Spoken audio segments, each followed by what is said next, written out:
एक तरफ मक्का में 3 मुस्लिम देशों ने ऐसा रक्षा समझौता किया जिसकी तुलना नाटो के आर्टिकल 5 से की जा रही है, और दूसरी तरफ इसी गठजोड़ के भीतर ऐसे सवाल खड़े हो रहे हैं जो इसकी पूरी ताकत पर शक पैदा कर रहे हैं। देखिए, पाकिस्तान, सऊदी अरब और तुर्की, 3 देश, 3 अलग अलग हित और 3 अलग अलग रणनीतिक मजबूरियां। पाकिस्तान के पास परमाणु ताकत, सऊदी अरब के पास पैसा और तुर्की के पास आधुनिक रक्षा तकनीक है। लेकिन सवाल अब यहाँ ये कि क्या ये तीनों संकट की घड़ी में एक साथ खड़े होंगे, और अगर भारत से टकराव हुआ तो फिर क्या ये गठजोड़ सच में भारत के खिलाफ एकजुट होकर के युद्ध लड़ेगा? देखिए, मक्का में 7 अगस्त 2026 को पाकिस्तान, सऊदी अरब और तुर्की ने संयुक्त रक्षा समझौते पर हस्ताक्षर किए। इसके बाद अंतर्राष्ट्रीय मीडिया और रणनीतिक हलकों में इसे इस्लामिक नाटो कहा जाने लगा। यहाँ समझौते की सबसे अहम बात ये बताई गई कि अगर किसी एक सदस्य देश पर हमला होता है तो उसे तीनों देशों पर हमला मान लिया जाएगा। सुनने में ये बिल्कुल नाटो के आर्टिकल 5 जैसा आप सबको लग रहा होगा, लेकिन असली कहानी कागज पर लिखे इस दावे से कहीं ज्यादा पेचीदा है, क्योंकि नाटो और इस नए समझौते में एक बड़ा अंतर है। नाटो के पास दशकों से विकसित सैन्य ढांचा है, साझा कमांड सिस्टम और सामूहिक रक्षा की संस्थागत व्यवस्था है, और इसके उलट मक्का समझौते में अभी तक कोई साझा रक्षा बजट, केंद्रीकृत सैन्य कमांड या संयुक्त ऑपरेशन का स्पष्ट ढांचा सामने नहीं आया। यानी हमला होने की स्थिति में कौन कितनी सैन्य मदद करेगा, किस स्तर पर करेगा और किस तरीके से करेगा, इन सवालों का जवाब बिल्कुल साफ नहीं है यहाँ पर। और यहीं से इस पूरे गठजोड़ का सबसे बड़ा सवाल पैदा होता है। तुर्की के विदेश मंत्री हैं हाकान फिदान, जिन्होंने समझौते को नाटो के आर्टिकल 5 जैसा बता दिया, लेकिन साथ ही ये भी कहा है कि हमले की स्थिति में मदद का स्वरूप, स्तर और तरीका आपसी सलाह मशवरे से तय होगा, यानी कि प्रतिक्रिया पहले से तय नहीं है। संकट आने के बाद तीनों देशों को बैठ करके फैसला करना होगा कि कौन क्या करेगा, और यही वजह है कि इसे एक पूरी तरीके से एकीकृत सैन्य गठबंधन मानना अभी जल्दबाजी होगी। लेकिन इसका मतलब ये भी नहीं है कि भारत इसे नजरअंदाज कर सकता है। कैसे, बताते हैं आपको। देखिए, इन तीनों देशों की ताकत अलग अलग, और यही इस गठजोड़ को यहाँ दिलचस्प बनाती नजर आ रही है। सऊदी अरब के पास सबसे बड़ी आर्थिक ताकत है, रक्षा खरीद, सैन्य बुनियादी ढांचे और बड़े रक्षा प्रोजेक्ट्स को फंड करता है। उसका सालाना जो रक्षा खर्च करीब 70 से 80 अरब डॉलर के बीच बताया गया, और इसीलिए अगर इस गठजोड़ में कोई आर्थिक स्तंभ बन सकता है तो वो सऊदी अरब है। अब दूसरी तरफ टर्की के पास तेजी से विकसित हो रहा रक्षा उद्योग है। ड्रोन, मिसाइल, नौसैनिक जहाज, बख्तरबंद वाहन और दूसरे सैन्य उपकरणों के निर्माण में उसने अपनी क्षमता बढ़ाई है, और यहाँ ड्रोन तुर्की की रक्षा तकनीक को अंतर्राष्ट्रीय पहचान दिलाते हैं, आपको पता है। इसीलिए तकनीकी और औद्योगिक क्षमता के लिहाज से तुर्की इस साझेदारी का महत्वपूर्ण हिस्सा बन सकता है। और फिर आता है पाकिस्तान। 3 देशों में पाकिस्तान अकेला परमाणु हथियार रखने वाला देश है। ध्यान देने वाली बात है, और यही उसकी सबसे बड़ी रणनीतिक ताकत है। उसके पास बड़ी सैन्य क्षमता और लंबे समय का सैन्य अनुभव भी है। लेकिन एक बात बिल्कुल साफ समझनी होगी, पाकिस्तान के परमाणु हथियार पाकिस्तान के राष्ट्रीय नियंत्रण में ही हैं।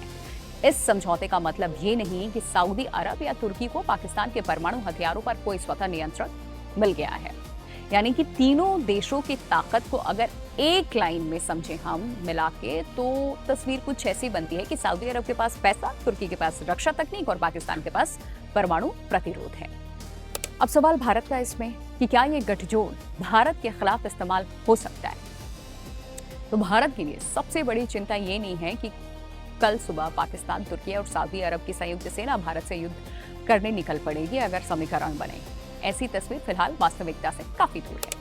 असली चुनौती है रणनीतिक और कूटनीतिक स्तर पर। पाकिस्तान इस समझौते का इस्तेमाल कश्मीर जैसे मुद्दों को अंतर्राष्ट्रीय स्तर पर उठाने के लिए कर सकता है, और खास करके सऊदी अरब के साथ अपने संबंधों का इस्तेमाल करके वो यहाँ रियाद को ज्यादा सक्रिय भूमिका लेने के लिए प्रस्तावित करने की कोशिश भी कर सकता है। कैसे प्रभाव यहाँ डाला जाए, सबसे बड़ा पेच खुद इस गठजोड़ के अंदर है। सऊदी अरब लंबे समय से अपनी सुरक्षा व्यवस्था में अमेरिका पर निर्भर रहा, और उसके हथियारों का बड़ा हिस्सा अभी भी आपको याद होगा कि अमेरिका से आता है। तुर्की नाटो का सदस्य है। पाकिस्तान की अपनी रक्षा और आर्थिक जरूरतों में बाहरी सहयोग की अहम भूमिका रही। ऐसे में अगर इन तीनों को वास्तव में एक स्वतंत्र और सैन्य शक्ति बनना है तो सवाल उठेगा, हथियार कौन देगा, पैसा कौन देगा, कमांड कौन करेगा, और युद्ध की स्थिति में अंतिम फैसला लेगा कौन?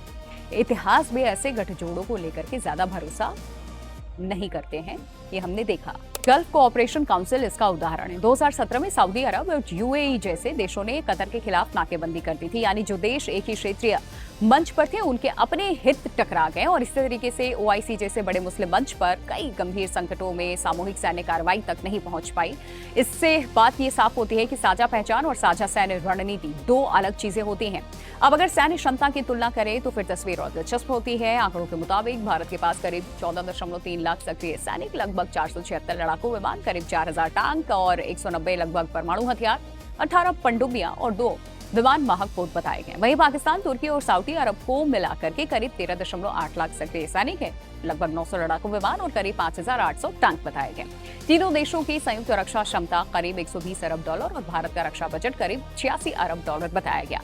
लेकिन सिर्फ आंकड़े युद्ध का फैसला नहीं करते। तीनों देशों की सेना को एक साथ जोड़ देना और उसे एक संयुक्त सैन्य शक्ति मान लेना आसान है, लेकिन वास्तविक युद्ध में कमांड, लॉजिस्टिक्स, भौगोलिक दूरी, इंटेलिजेंस, यहाँ इंटर ऑपरेटिबिलिटी और राजनीतिक इच्छा शक्ति निर्णायक होती है। और यही भारत के लिए सबसे महत्वपूर्ण भारत को इस गठजोड़ से घबराने की जरूरत नहीं, लेकिन इसे हल्के में भी लेने की गलती नहीं करनी चाहिए। भारत को खाड़ी देशों के साथ अपने रिश्ते मजबूत रखने होंगे, तुर्की के साथ संवाद बनाए रखना होगा और अपनी रक्षा क्षमताओं, खासकर एयर डिफेंस, नौसेना, सीमा सुरक्षा और स्वदेशी रक्षा उत्पादन पर लगातार निवेश करते रहना होगा। और सबसे अहम बात है, इस्लामिक नाटो अभी नाटो नहीं है।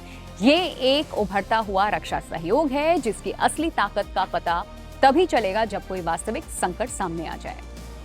अगर संकट के समय तीनों देश एक कमांड, एक रणनीति और एक सैन्य प्रतिक्रिया के साथ खड़े होते हैं, तभी ये गठजोड़ वास्तव में बड़ी ताकत बनेगा। वरना इतिहास की तरह ये भी एक ऐसा समझौता बन सकता है जिसमें कागज पर 3 देश साथ हो, लेकिन जमीन पर हर देश पहले अपने हित के बारे में सोचे। और भारत के लिए असली चुनौती भी यही है, गठजोड़ की घोषणा नहीं, बल्कि उसके भीतर पैदा होने वाली संभावित सैन्य और कूटनीतिक ताकत।